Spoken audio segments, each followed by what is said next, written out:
So it is time once again here on the Broadcasters Podcast to begin interviewing some top-level professionals in the media space.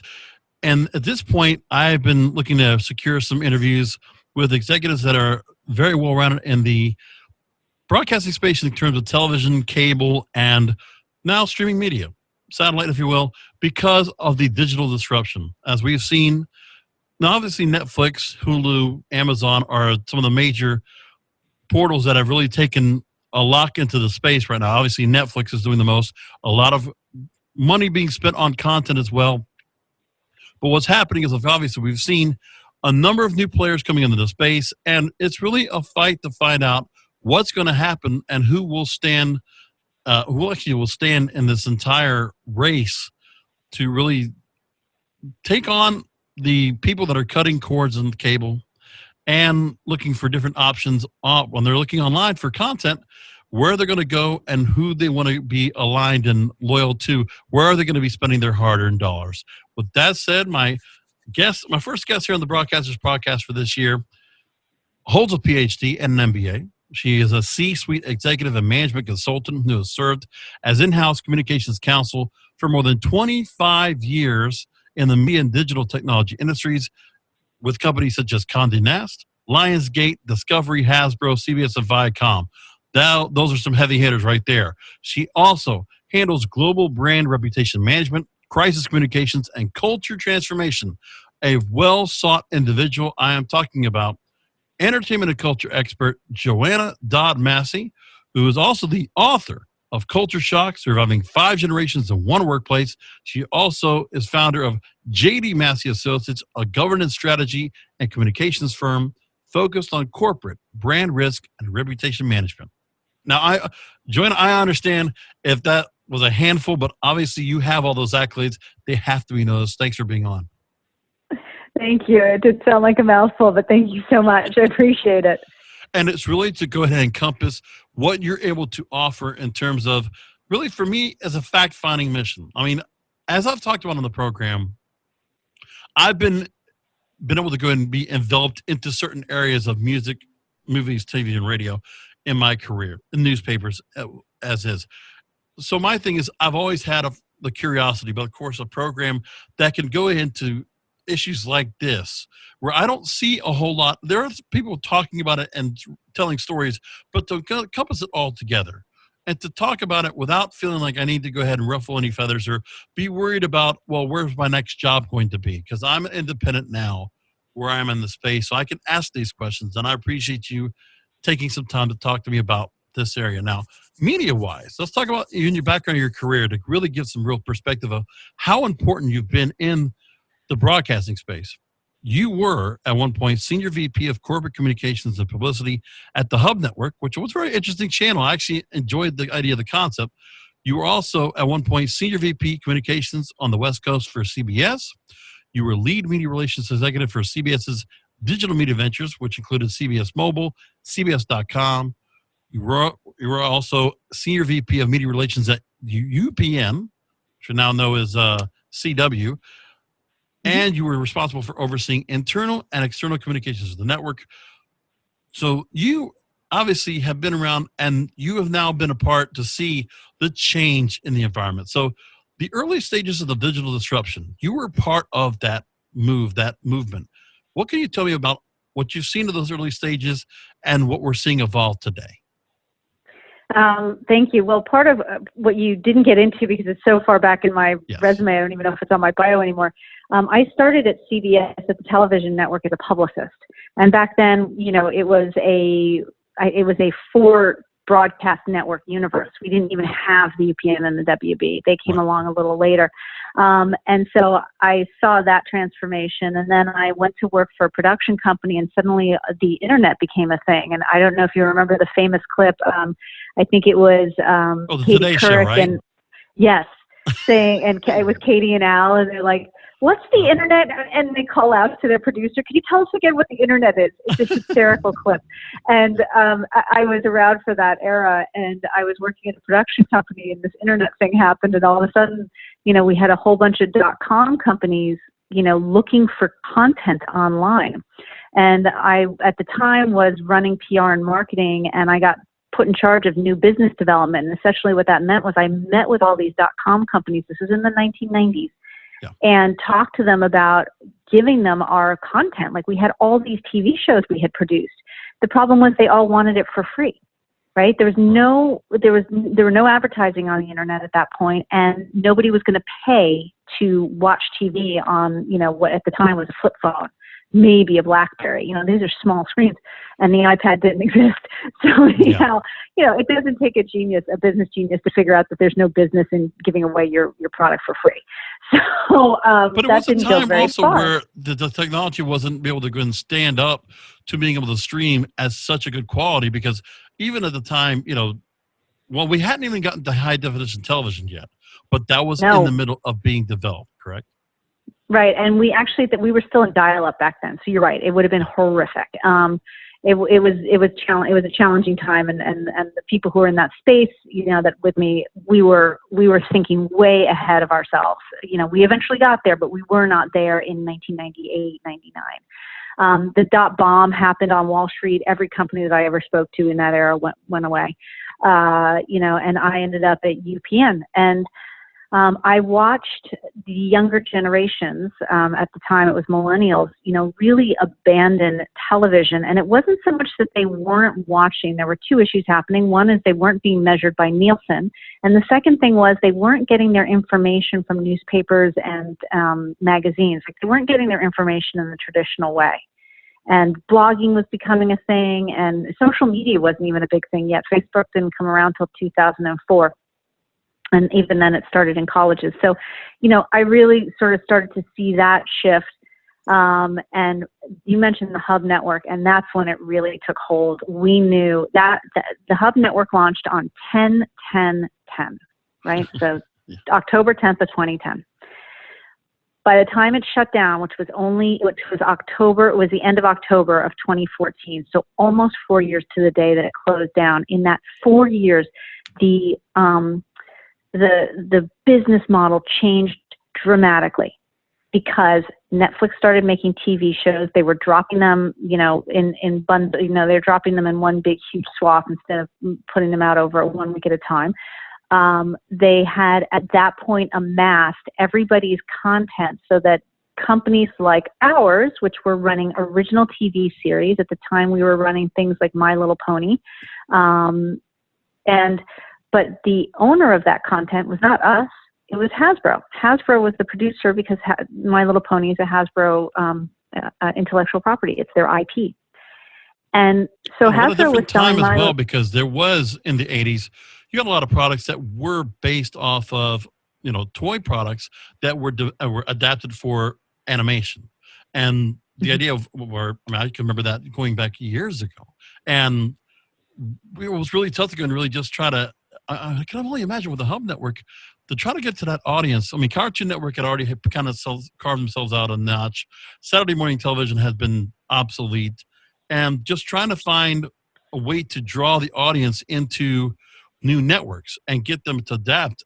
I mean, there was a lot of things with the Hub Network I noticed where, much like other cable networks, you have to have something to kind of build off of. When you don't have all that content ready to go, you had to take some older content. So I remember seeing reruns of Alf and certain older shows like that from the 80s that were to kind of accompany to get a bit of a primetime lineup, to get people to watch the channel, notice the channel's there, and to be ready for original content to come into play. Because every channel had to do a certain route there, get their original content going, and then start building upon on top of that. And everybody at that point in the late 2000s and in the early 2010s, that's what I started seeing a lot of, is that every channel had to build their own original content, but they had to start from someplace.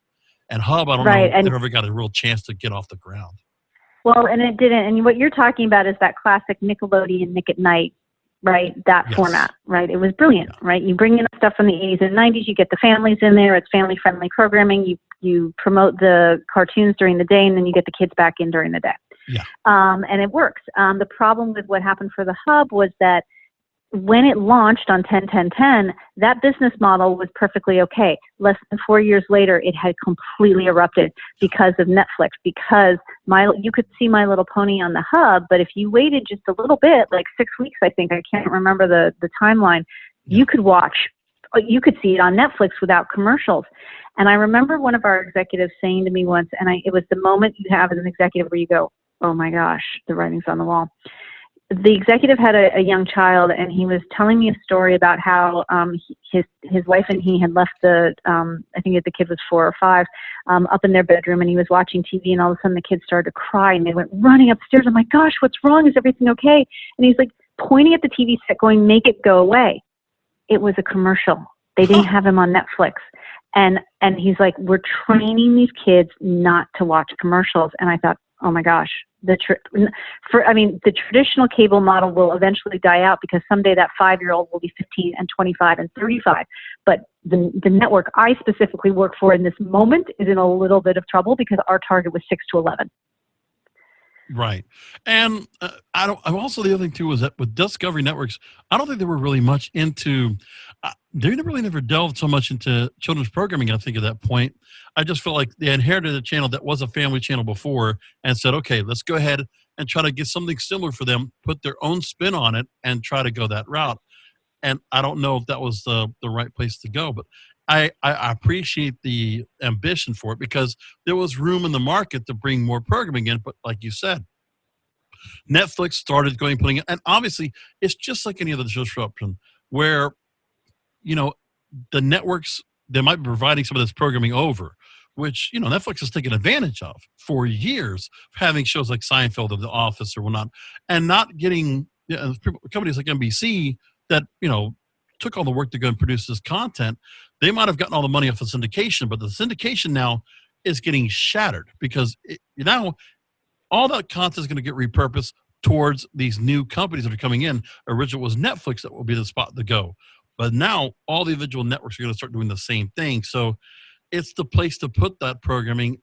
It's not going to get seen. So all that older programming might not have a place to go anymore because I think it's going to also get lost in that as well. I think actually you will see all of it on individual over the top, what we call over the top channels or OTT channels, which are things like HBO Now, CBS All Access, NBC's Peacock, which is coming out in April, I believe. Apple TV. Like the old program, these channels have an insatiable appetite for filling up their programming, right? They need hundreds and hundreds of hours of programming to make it worthwhile for the consumer to pay out their $5.99, $9.99, $14.99, whatever it is, every month. So I believe that those shows will absolutely last and find a home. I think the challenge for the consumer, and that means the business challenge for us, which the industry will eventually figure out, is discoverability. How do you know where it is, and how do you find it, right? So that's the challenge there. It used to be for a brief period that it was all on Netflix because all the networks were gladly, and studios were like, yes, here, please. I mean, Netflix was paying good money, right, and real dollars. And so I remember Leslie Moonves, who's the chairman of CBS, saying at an investor conference once, we happily receive our multi-million-dollar check every quarter from Netflix, But at a certain point, the networks woke up and said, whoa, wait a second. We are providing them with the powder for the gun that is then taking down our business. And they all started to pull back. There's a few things that the networks and also cable outlets, they're still holding on to. I mean, the live sports is still there. There are certain programs that are just legacy that have that came from before that are just daily programs. You can't put that onto the streaming services either. So I mean, it's an on-demand society. There are still things that can be live, real time, and current, and they don't have to be episodical. And they can run one show at a time, and you catch what you can. There's still a room for content to be on cable and network and broadcast. That all is there. But for me, that's where the focus needs to be more. So my thing is, do you think it's going to be a point where I guess primetime might just let themselves go? Because the networks right now, cable is doing so much with original content because they're building it of their own. They're still creating relevancy because of, binge watching is still something that certain people do. there's still a couple million people that will watch a particular show every given week, whether it's HDTV or whether it's Food Network. They can still hold on because there's just there are some nooks and crannies, and I think kids TV is the same way. There are spots where you can still hold on the programming and build off of that, but it's like you said, there are certain areas that Netflix was just kind of running them over the coals, and the networks did not realize, and the studios did not realize what they were letting Netflix get away with. Interestingly, some of them did. David Zaslav, who's the CEO of Discovery, and I worked for David, and he's brilliant visionary. I've actually been fortunate to work for a lot of visionaries, but and David was one of the early ones to say, don't you realize what we're doing here? Like we at Discovery aren't going to do it. And he got criticized for that in the early days, and in the end ends up looking like a genius because he doesn't have these agreements with Netflix where he has to, like Disney, where they weren't able to get some of their content until a specific time because there was an agreement in place with Netflix, and they couldn't pull the content off Netflix yet. And slowly but surely those agreements are ending, and so Disney is getting its own content back. But you said something interesting. You mentioned prime time, and I just wanted to say that prime time is it barely exists. It's a relic of the past, and it will be gone shortly, in my opinion. I was just recently head of communications at Condé Nast Entertainment. Condé Nast is a traditional publishing house, right? Vogue, Vanity Fair, The New Yorker, Wired, GQ, Bon Appetit. Huge magazines, yes. Huge. Everyone thinks they're in the magazines business. They're actually in the video business. They produce 4,000 videos a year that get 12 billion views. Okay. The video side, which is I was on the television, film, and video side of the business. It's massive, and it's growing exponentially. And we do a lot of research because video and digital viewing is all about data. And we do a lot of research. And there was a research report that came out while I was there that said that millennials and Gen Z spend 3 hours a day minimum watching content on their phone. That's the new prime time.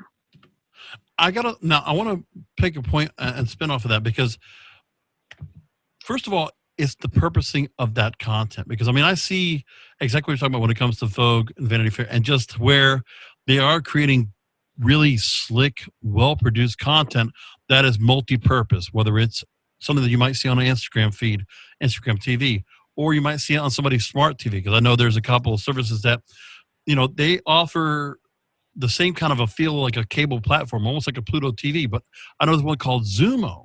And I'm correct. I think all those Condé Nast services, all their channels, you can flip to those channels that are just streaming 24 hours worth of that content. Whatever is new, it just gets put to a rotation and looped around. And you can see all these different things that are not necessarily all, full-fledged, full-length programming, 30 minutes, 60 minutes long, 5, 7, 10 minutes. That might just be interviews. They might be tutorials. They might be just something that just an informational kind of feel. I've seen all of that, and there's a lot of places to catch that, whether it can be repurposed through social media as well. I want to ask about this now. You handled the corporate turnaround that you just mentioned at Condé Nast, transitioning from print to digital video.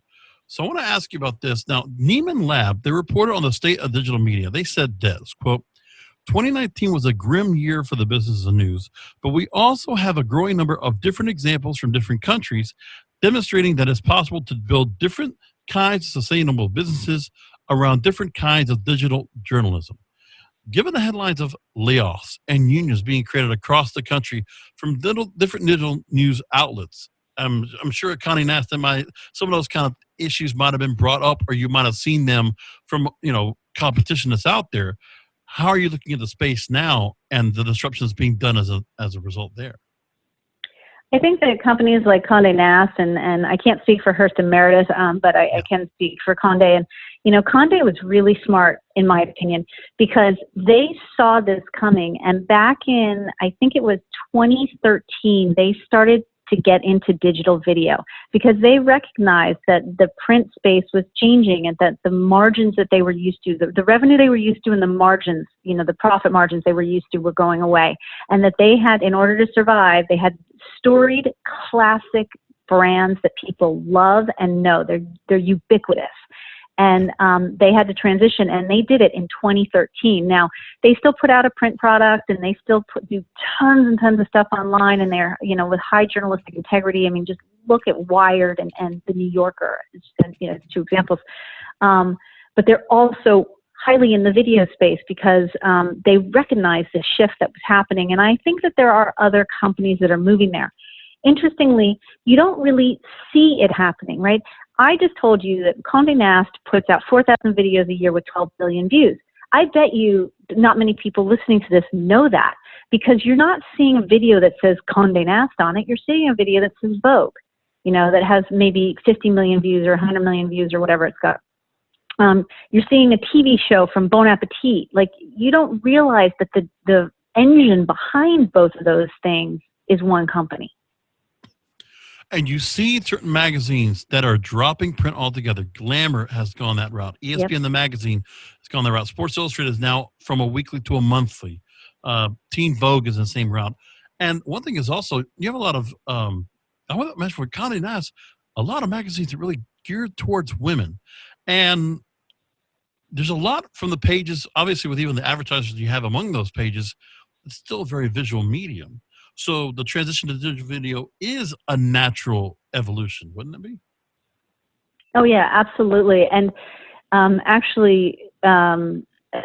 it did happen very organically, and it made a lot of sense. And Condé and the other publishers were able to take their editors and literally turn their editors into influencers, right? So to use Bon Appetit for an example, you have these editors who are known for cooking up these things in the test kitchen. Well, you know what? It turns out this group of people are very funny. And so you put them on camera and you have them doing we have these shows, Gourmet Makes, for example, with Claire Saffitz. This is a very funny show. It can be 10 minutes, 15 minutes, usually around 20 minutes or so. And it is Claire, like, looking at Cheetos, for example, looking at the ingredients and then reverse engineering it to try to figure out how to make it herself. And it's the whole process. And it is funny, it's entertaining, it's engaging, and it's a TV show. And Condé has figured out how to do this, whether that show is 7 minutes, 15 minutes, 30 minutes. It's not traditional timelines. It's about story arc, structure, and entertainment. And the one thing too is that with these, I like the fact that there are certain areas now where original content can be made in because right now with the digital disruption, the kind of content you can make, the kind of series you can make, we talked a little earlier about really just breaking the format of how programs need to be produced, how they need to be aired, and what they can become. The digital has changed everything because of the short attention span, because of where people can access the content, and how easy it is to create content that is slick, professional, well done by anybody who's an amateur that's just grassroots, independent, publisher that can build from there. And it's really amazing. But one thing you mentioned also is the amount of money that can be made on advertising. Let's talk about that with digital media. Another area I want to ask about is the paywall. I want to read a real quick note here. This is also from Neiman Knapp. They mentioned this. So, contrary to past assertions that, quote, unquote, the paywall is history, even in a world where most online news remains free at the point of consumption, and almost all broadcasters, most digital-born news media, and many newspapers still operate free, ad-supported online news models. And a world where more and more subscription services compete for household media's budgets, a significant minority of people are willing to pay for online news. 5 or 10% of the population online subscribe to one or most two sources of digital news, but will not provide the top-line revenues of print at its commercial peak. But with the right systems in place, it will provide a stable and lucrative source of revenue for those who do journalism worth paying for. And I think that's a very important point to come across, because this is something that the broadcasters, the streaming media, is going to have to go through the same kind of thing in the same kind of fashion. They're going to have to they're not going to just be able to rely on subscriptions. They're going to have to include ads. Netflix has talked about it. Hulu's talked about it. It's there. And I don't know you had to go through that experience. What do you think the streaming media services are going to have to experience? if I had the magic 8 ball or the, Yeah. I wish I do. I would be a very wealthy woman if I did.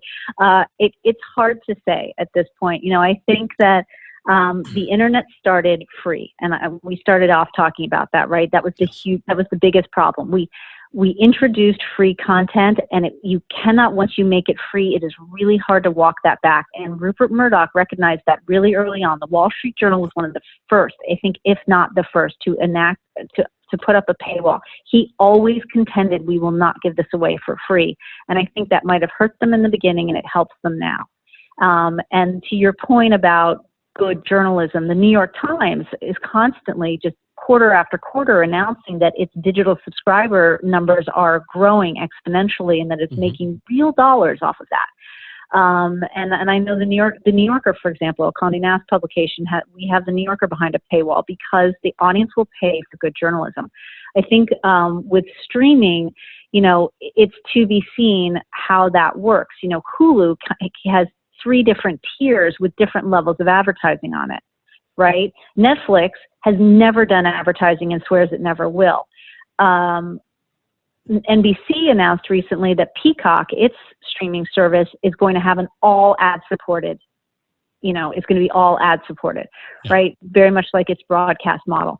And we're going to find out which one of those works best and what the audience has an appetite for. I think that what I would say in general about this topic is that if you have something that is of value, meaning it's special, then people will pay for it, right? If it's a commodity, meaning they can get it anywhere else, they won't. So take a look at beauty, for example, and fashion, right? You used to pay a lot of money for the fall issue of a beauty publication. Like, that was a big deal. Those things were hundreds of pages thick, like 300, 600 pages. It was massive, right? All of them.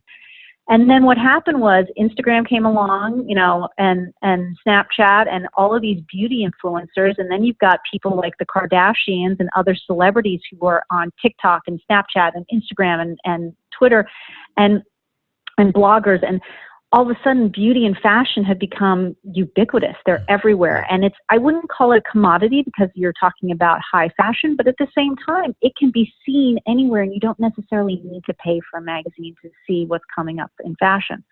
Whereas, if you want programming, such as Game of Thrones, to use HBO as a really excellent example, or, to use old examples from Netflix, House of Cards and Orange is the New Black, or name any number of things where it becomes like this sort of zeitgeisty, really buzzed about, gotta see it type programming or movie, then you're going to pay for it.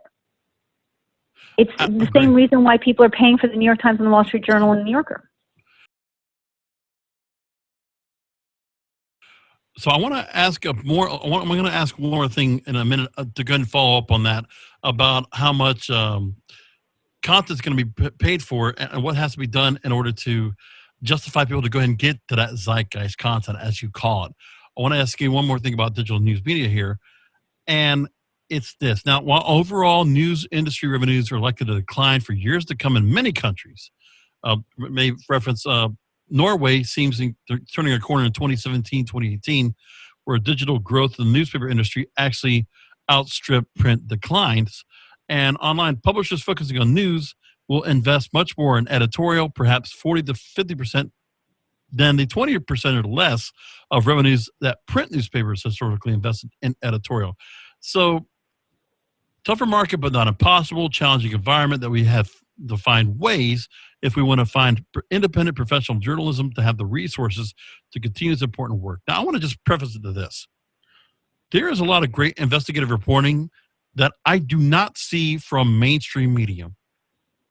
And if there was, and the thing is, I think there's a lack of it all around the board because there's too much editorial out there and it's too available for free and so clickbaitable that nobody's buying to buy into the clickbait because there's too much of that out there and too much journalism is just infested of that type of deal.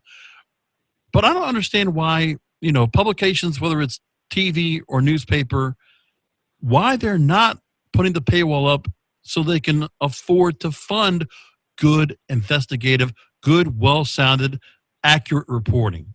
Because I would want to go ahead and put a price tag on accurate reporting, because everybody's talking about fake news. And I'm sorry, I believe there's a lot of that across the board, and political and cultural issues, things that have gone on where I think there's been a lot of lazy reporting. And because the lazy reporting is maybe they're not getting paid enough, but then again, if it's available for free and people can find it, then you get what you pay for. But I would rather pay a significant amount, and not so much, over certain places. Like Wall Street Journal is a great example. They always give good investigative reporting. They always have good, important, inherent information. Billboard put up a paywall now of information I would love to know. But there has to be a change in that environment, don't you think? That we should have more paywalls. I mean, I'm sorry, it's got to be done, but something that's reasonable. So the money being put towards it is not for the coffers, but it's more towards the journalists giving us better content, getting back to better reporting, accurate reporting once again. So I have two things I'd like to say in response to that. Sure. One was an unknown fact that does not live in my bio. I was married to a journalist. We were together for 10 years. So I feel a certain kinship with them, and I think I have an understanding, besides having been a PR person for almost 30 years, I was also married to a journalist. So I know that, in my view of the world, just sort of my way I look at life, is I try to always assume the best as opposed to the worst in people, right? So, and what I witnessed, especially as this digital transformation was happening, is that newsrooms have forever been, journalism was the type of thing you did not for money. You did it for the love of truth and reporting and being unbiased and getting information out there, right? You're not doing this to make a ton of money, because they don't. But what happened was newsrooms, which are traditionally understaffed and always have been, you then had the same reporter on the same beat having to do the same number of hours in every day, but every time they report a story, not only are they reporting it, well, hey, we just got rid of the headline writer that we used to have, so now you got to come up with your own pithy headline. And oh, by the way, there's no more copy editor, so you better be really good on AP style. And P.S., once you file your story, don't forget to put it on Twitter and on Instagram, and push it out on your own socials as well, right? So it's and P.S., your job went from, hi, I got to file I'm on deadline because it's, 5 p.m. and the paper goes to bed at 8, to you're 24/7, 365, the light's never off because we're digital. So I don't think it's that I don't believe it's that anybody, for the most part, wants to do a sloppy job. I truly believe it's so underfunded. To your point, why don't we put up a paywall? And I would say that, it goes back to that idea that I think we might be heading there. I think you're right. And the reason I think we might be heading there is exactly because of the fake news problem, because people, there is a perception that if you are paying for it, there's a certain level of quality there that doesn't exist if you're not. So it could be moving in that direction. That's still to be determined. I think that it's interesting. It's an interesting conundrum because in my book, I actually tell there's a story that truly happened to me. And my book is, about culture shock, right? Yeah. It's about all these different generations. And I was at an event. I was standing next to a 70-year-old man and a 30-year-old man. And the 30-year-old worked on Wall Street at a bank. He was wearing a bow tie. I mean, everything about this person screamed. I read the Wall Street Journal in the morning, and I've got CNBC on, behind me all day long. Right? Yeah. And the older gentleman said something. I can't remember what it was. It has to do with, the news. And the younger man said, "Oh, I don't read, I don't subscribe to anything." And the older gentleman's like mouth agape. And I'm just sitting there nodding because I'm an expert in millennials and Gen Z. And I know exactly what this young man's about to say and what he said. And the gentleman says, if you don't subscribe to anything and you don't proactively see, like you don't have a paper, you don't go to that, where are you getting your news? And he goes, "Oh, I don't get the news. The news comes to me." Oh. And the 70-year-old was like, "What? What are you talking about?" And he said, "There's a bunch of aggregator sites. I can go to anything, Drudge Report, for example, and I can see everything I need to see and Apple, the Apple widget, the Apple News widget pushes to me. And anything that I miss that's really important, it'll eventually find me, because it'll find me on my feed, because my peers will post about it, and I'll see it on Instagram or Facebook or in Snapchat. It was incomprehensible to the older man. A tremendous point. I wanted to bring that up, but you beat me to it. That's exactly right. The money that these publications, digital or print, they're losing out to the aggregators, because people got smart, and there are a lot of aggregators. Drudge Report, not just the one. I've seen a lot of them pop up, not just to mention where Google or Apple or others have their own thing, where you can just, or you can get an RSS feed radio that can go ahead and give you all the content as you need. A Flipboard can create that. They got apps for it as well. There is no counterattack to creating a newspaper or somewhere where, it's asking the 5 questions: who, what, when, where, and why. Editorial being kept completely separate of everything else. But there is not one newspaper or digital media outlet, I believe, at all that even does it. Even the BBC, I feel like, and they're very accurate when they're reporting and all, but I feel like there's nobody wants to go and do that anymore. Keep a full church and state separation. An editorial, if you want to put that out there, make that for free. But when it comes to hard facts and news, there should be a certain amount that's limited. And then when you have real investigative reporting, there should be a value, a price tag on accurate reporting and accurate, real journalism that deserves. And then you obviously are paying those journalists for what they're making, and they're being able to create something good. And, there's got to be something where on social media, to me, the aggregators and even the free content, it's got to be turned around like tabloids. It's got to be felt like the National Enquirer, Weekly World News. If it gets that kind of feeling, I think that's where we're going to get to now, is we're going to see all that. Daily Mail is one place I'll go to that offers a lot of free content, and they're actually pretty accurate. But for the most part, there's too many times where I'm talking about hearing people talking about, does this need to be put through like a lie detector test? Is it going to go through NewsGuard?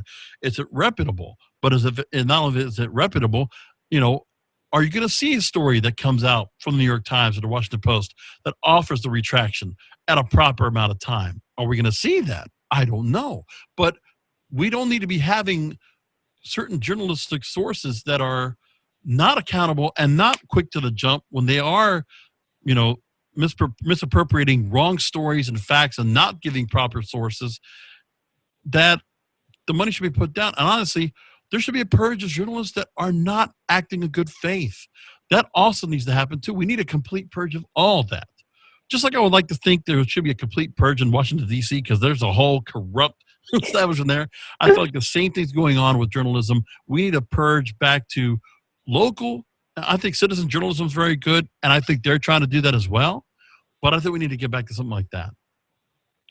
It's interesting. You bring up a good point, and it's a dichotomy that we live in the United States, because we live in a society that has freedom of speech, and we've created platforms where it used to be, right, that you were heard if you had access to a gatekeeper, meaning radio, television news, newspaper, magazine. Today, you can be heard just simply by paying a few bucks, getting online, starting a blog, going on, having a social media app, being on Facebook, on Twitter, on Instagram, whatever. Today, anybody can speak to the public.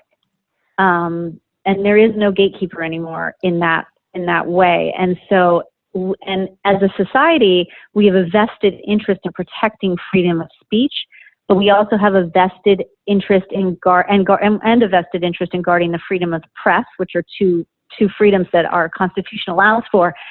The question then becomes, how in a digital era do you do that? And that's something where it's moving faster than we've been able to wrap our arms around. Joanna, but I also think we'll jump in get real there. quick there, because I have 2 questions I want to ask you that segue perfectly into this.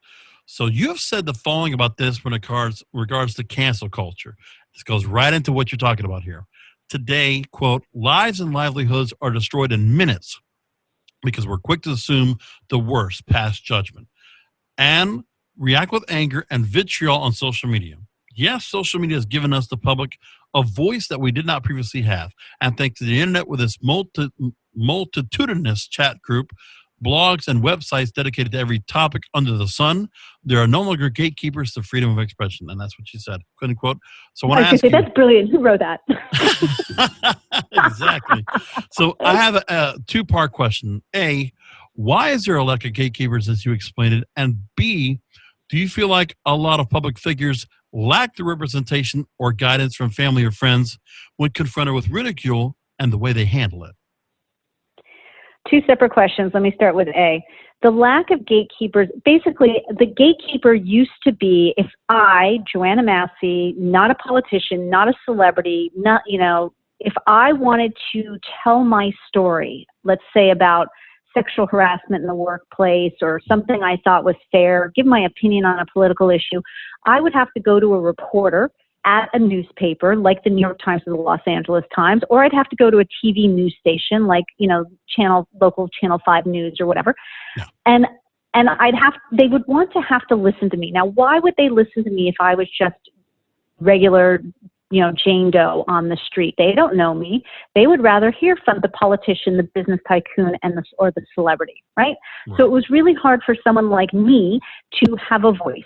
Today, that gatekeeper no longer exists because in order to have a voice, I can, like I said, I can have a website with a blog. I can put it on social media. There are podcasts and people like you who would want to hear what I have to say because there are so many podcasts now and there's so many opportunities for us to have a dialogue in a public way that never existed before this. And that's why I say the gatekeepers are pretty much gone. Now, in terms of your second question, which has to do with celebrity and maybe even politicians, who, public figures, basically, do they lack representation or guidance? Absolutely not. I don't think that's the case at all. Just to use a couple of recent pop culture examples, Kevin Hart, right? He was supposed to be the host of the Academy Awards in February of 2019. Yes. Right? Some old tweets surfaced that were homophobic in nature, and he had previously apologized for them, and he had apologized several times for them, and he got annoyed those tweets surfaced, and that they were being brought up again just as he was about to realize a dream of hosting the Academy Awards. Like, this was a thing that he wanted to do. And in the morning, on Instagram, he took a video of himself with a reply that was, not only was it not an apology, it was actually aggressively not an apology. He didn't run that by his family first. He didn't run that by his publicist. There have been follow-up stories in the trade magazines, Hollywood Reporter, Variety, and whatnot, talking to the people around him. He just did it because that's what you can do. You have Instagram on your phone. Your phone is next to your bed. Like, the moment strikes and you do it. It's not that he wasn't surrounded by good people who wanted to protect him and guide him. It was in that moment he didn't turn to it. Same thing happened to Roseanne Barr. Yeah. Right? Yeah. In 2017. Kevin Hart's go ahead. I'm sorry. No, I was just going to reiterate the Roseanne story. We can do that later. Please, let's stay with Kevin for a minute. So, no, because Kevin Hart is an example of celebrity resilience. Because I mean, that guy has had a hell of a 2019 that he had to suffer through. Car accident, issues, obviously issues going back from his marriage. Also, on top of the Oscar fiasco, was caught up on, for speaking out to Lil Nas X, the rapper that had the biggest charted single of last year, and making comments about him on an HBO show. And, after all that, he had the Jumanji film that came out, made $500 million worldwide. You have a new docuseries on Netflix he's going to be doing. He's doing just fine. I mean, he survived it all. So people can actually make it, and I just think there's some people that can just overpower. But then again, the culture that we have right now is allowing, nobody's pushing back and saying, we don't want the salacious clickbait stories. We don't need all this gossip. Like, why are we going after people? Why are people so upset that we have to go ahead and, just ridicule and mock and just anytime we can find somebody to be put down, let's do that. And as a result, look what's happened as well. Because of Kevin Hart and the whole issue with the Oscars, they're not even going to have a host this year as well. It's really immaturity among people in cancel culture itself, and it happens too much. I mean, in so many different areas.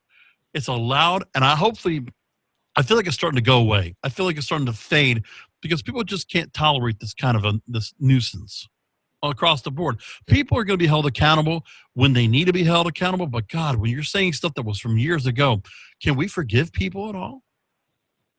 Yeah, that's a really excellent point. And you bring up something that I talk about a lot in my Culture Shock book, which is that, we have to allow people to be human. So to pull in that Roseanne Barr example that I was about to talk about, this is another side of it. Her tweet that she sent out, it was about Valerie Jarrett, who had worked in the Obama administration, and she made what she called a joke. The tweet was sent somewhere around 2:00 in the morning, right? So you first look at the timing of that tweet. Okay, what was going on that she was on Twitter at that point? Obviously, who knows? But, she sent out an inappropriate comment that compared Valerie Jarrett to Planet of the Apes. It was taken as a racist remark. ABC, which had the Roseanne show at the time, it was the second iteration of the Roseanne show, #1 television show on all networks, on all television. Yeah. Within hours, okay, fired Roseanne and canceled the show. 200 people out of work instantly. And put out, Sarah Gilbert, Roseanne's co-star, along with ABC and Wanda Sykes, who was a consulting producer on the show, all issuing Twitter remarks that were shaming and blaming Roseanne. How dare she? This is horrible. This is not, does not follow our values, blah, blah, blah. Well, that's because the celebrities are being, there are people above them that are being told what to say. Because with Roseanne, she's lightning in a bottle. I mean, you know what you're going to get. And the thing was, political bias. Absolutely. I think the ABC's the executives, they just said, well, we'll just wait for the first moment we can go and get rid of her. And they found it. And somebody was able to say, okay, perfect. Here's our out. And as if they didn't care that 14 million people watched that show. Well, it was 14 million, and I think it still stayed above 10 million people watching that show every week, first run. And you can't even get that for a special sometimes now on network TV. So people were still willing to go ahead and go back to the old medium to watch. But again, you just can't allow success to happen. And everybody just has to have some reason to do it. Roseanne's not Bill Cosby. There's a different thing here. And I agree. I agree with you. And I think my point in bringing that up is that, when you see something, say something. So do people have a right to say, wow, that was hurtful. I'm really disappointed by that. Yes, absolutely. We have freedom of speech but with freedom of speech comes great responsibility. We lost a teaching moment there, right? There was an opportunity in there to up-level the dialogue around racism and around the responsibility that comes with freedom of speech. And instead, what happens when we blame and shame is that as human beings, we become more defensive and we dig into our positions even further. And a year later, Roseanne did an interview, I believe it was with the Washington Post, and she did an interview, and she and her family firmly believe that she was fired because of her politics. And that means that there was no learning here on either side. Because what Roseanne said, ABC didn't even do an investigation. Like, I don't even know if they talked to her. There was barely time to talk to her. They canceled the show like 5 hours, after they woke up that morning and saw the tweet. Yeah. And she later said, look, it was really bad phrasing and a bad joke, and I apologize. I was actually trying to speak out about anti-Semitism, I was not being racist. And if you look at Roseanne's history and what she's covered on that show, she is not racist. She had just done an episode that season about a Muslim couple that moved next door to her, and there was a scene in a grocery store where a clerk was really rude to the Muslim woman, and Roseanne stood up for her and paid for her food and then said, I'm going to tell your manager, because when you see something, say something, and that's not right.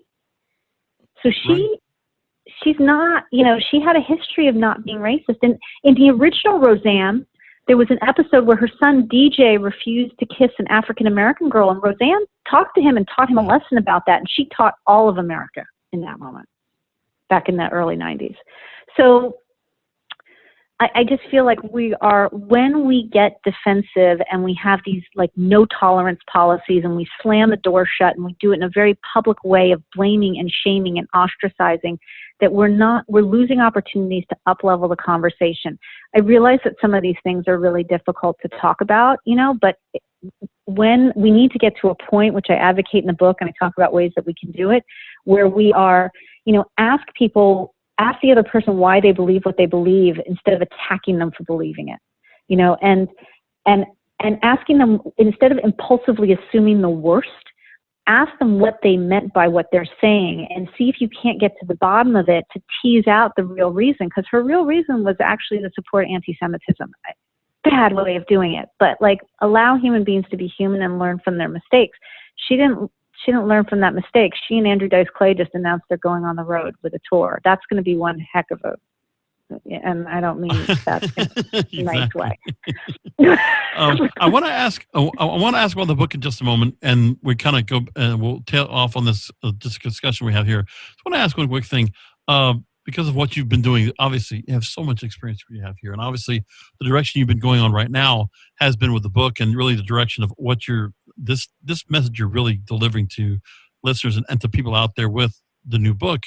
You're also doing a lot when it comes to not just your PR work, but also empowering women. So I want to ask you, I also noticed that you're also managing director of Golden Seeds, a nationwide female-led investment firm that's invested $115 million in 150 female-run businesses.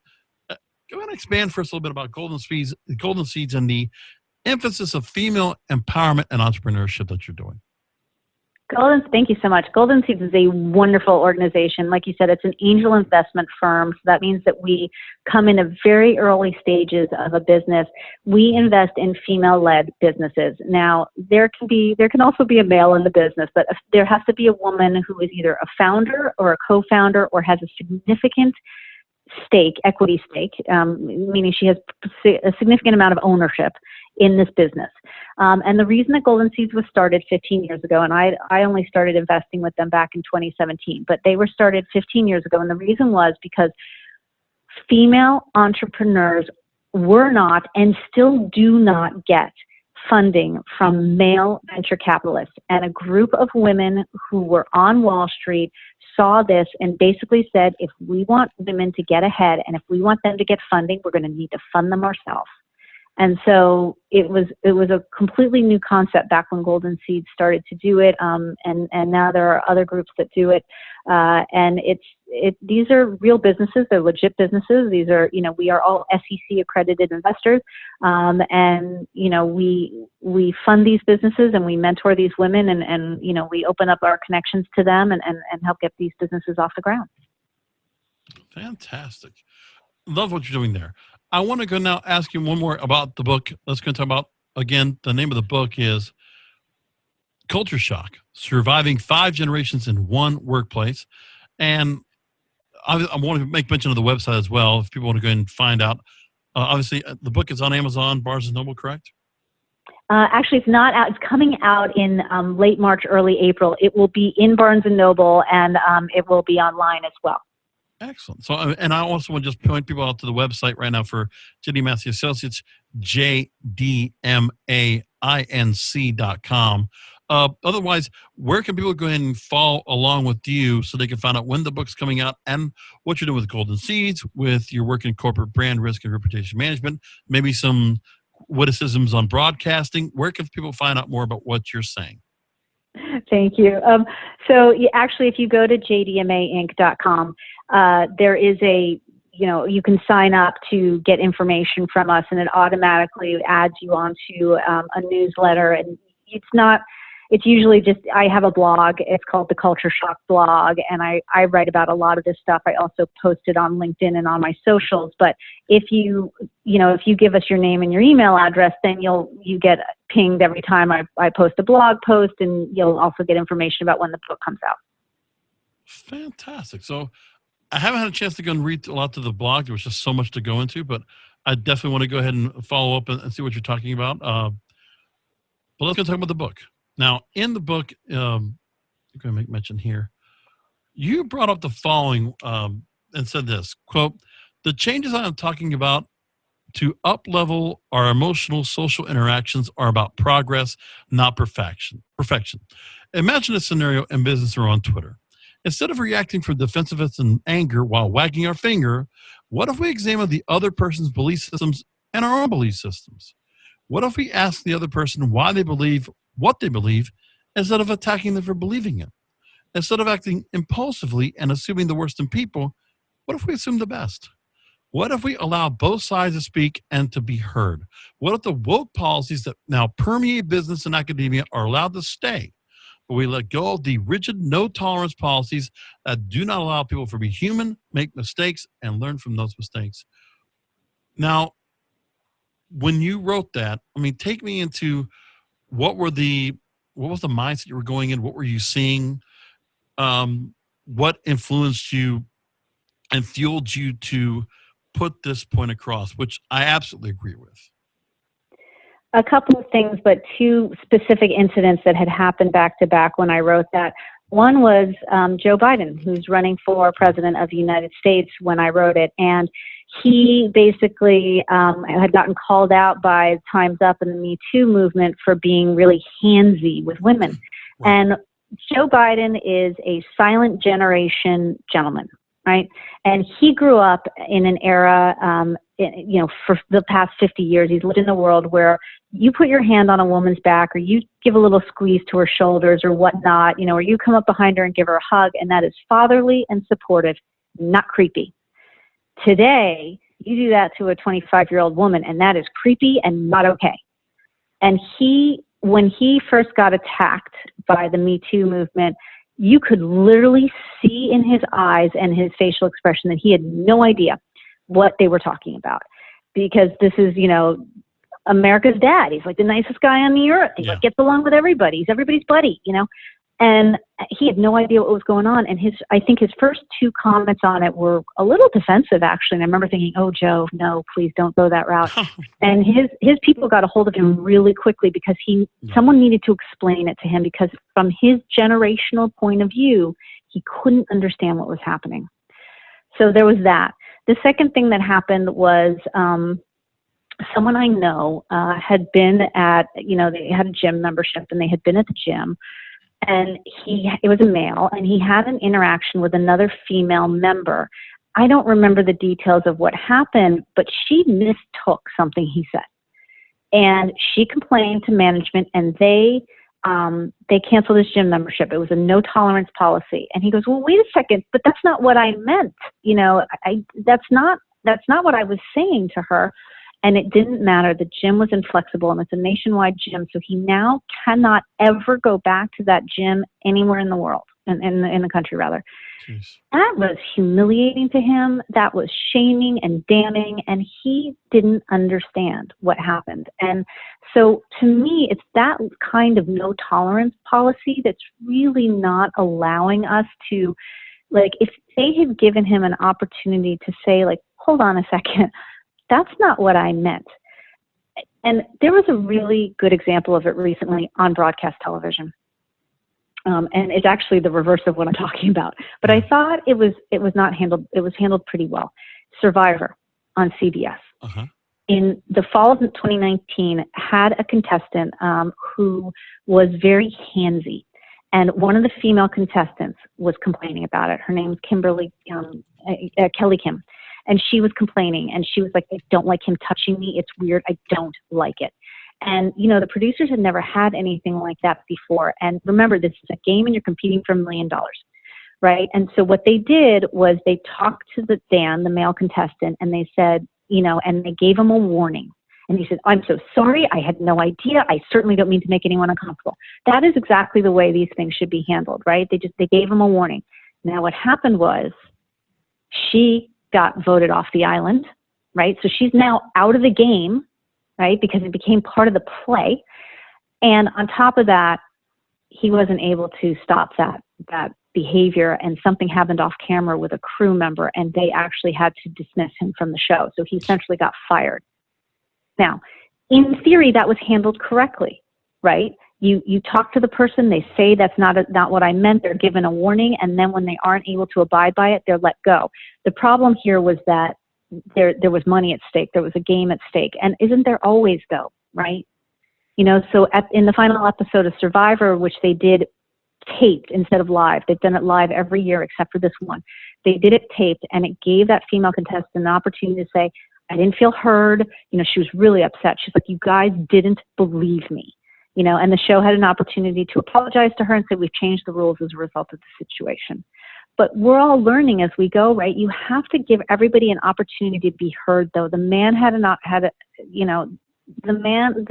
the accuser and the accused should both have an opportunity to be heard. And I've had my own situations with sexual harassment and sexual abuse, and I believe that.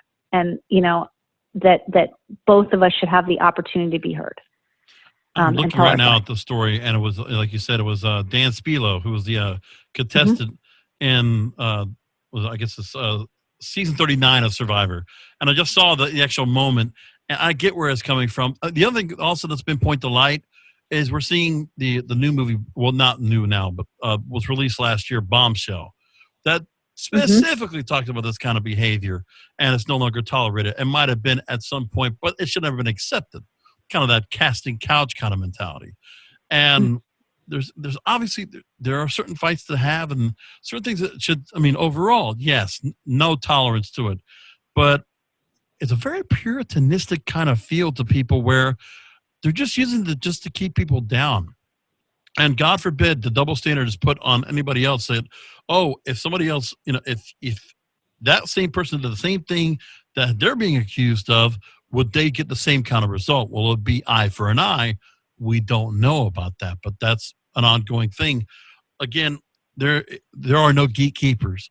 There's nobody out there, voices of reason, to help get us to a certain point so people can handle things better.